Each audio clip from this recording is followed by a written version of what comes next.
The girl depicted in this image is Jeannie. She was born in April of 1957. When doctors and psychologists first discovered her, they rushed her to the hospital due to malnutrition. It was there that it was discovered that she couldn't stand, couldn't walk, couldn't chew food, and couldn't make any vocal sounds. Doctors thought she appeared to be 5 or 6, when in reality, she was 13. Good morning, my name is Brooke Ramkin. After discovering the case of Jeannie, it ultimately led me to the question, to what extent do women who have dealt with abuse deal with mental illness permanently for the rest of their lives? My response to this question is women who have experienced abuse at different stages in their life, like childhood abuse and intimate partner abuse, experience PTSD, anxiety, and find it difficult to express emotions and tend to suppress their depression. First, I believe it's important to discuss the different types of abuse. Physical abuse is a form of abuse that intends harm to the victim. Domestic abuse is when the abuser is an intimate partner. Sexual abuse is when any type of sexual contact is placed upon the victim without their consent. Emotional abuse is a form of abuse where a victim is spoken to in a negative form that lowers their self-esteem. And lastly, economical abuse is when the victim is held to a standard and the abuser exerts financial control over the victim. A lot of women who have experienced abuse tend to have flashbacks. A lot of women who have experienced sexual abuse find difficulty fully trusting their future partners due to abuse that they might have experienced in their childhood or in a previous relationship. Within the stimulus source, predator-induced fear causes PTSD-like changes in the brain and behavior of wild animals. It states, PTSD has long-lasting effects. The brain region that is said to have the most important play in PTSD includes the hippocampus and the prefrontal cortex, which can be seen here in this image.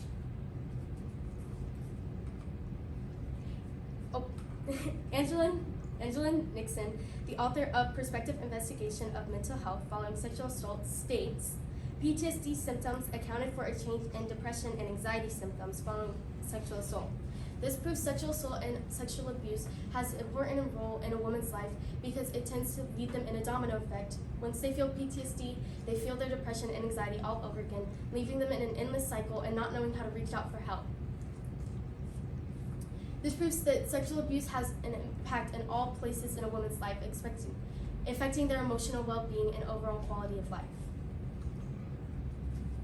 A study done by a correlation of intimate partner violence and associated physical injuries between cohabiting and married women, a 5-year medical chart reviewed by Janet Huang. It states, in the United States, 3,333 women who reported that they were abused had more visits to the hospitals, pharmacies, emergency room, and specialty services, more than any other women who had not been abused in the United States. As seen here on this chart, only 1.3% of women said that they were rarely abused, while 47.7% of women said they were emotionally, physically, sexually, and economically abused. Referring back to the case of Jeannie, from the age of 2 years old, she had been confined to a small room. In this room, she received minimal care from her mother and received physical restraint from her father if she dared to make any sounds, because he said it disturbed him while he was watching TV. In this room, she was strapped to a potty chair, an infant's potty chair. Otherwise, she was strapped to a homemade beanbag that was filled with wired mesh inside an infant's crib. Jeannie would go on to have a lack of communication and comprehension skills. This finding sheds light on an intricate relationship between physical trauma and mental health. The psychological impacts of physical trauma can be profound and long-lasting, affecting various aspects of a woman's life, including her emotional well-being, relationships, and overall quality of life. As highlighted in Silent Suffering, Consequences of Childhood Sexual Assault, it states, the women described great repressed and silent suffering in all aspects of their life, and in their adulthood, they're still experiencing the same psychological problems even though the abuse had stopped. This proves that even though years or decades later after childhood abuse, these women are still being affected by the unspeakable thing that had happened to them years beforehand. Within the stimulus source, moral courage and intelligent disobedience, it states, society places a lot of pressure on people to obey orders. It starts as children. They are taught to obey their parents and other adults and teachers.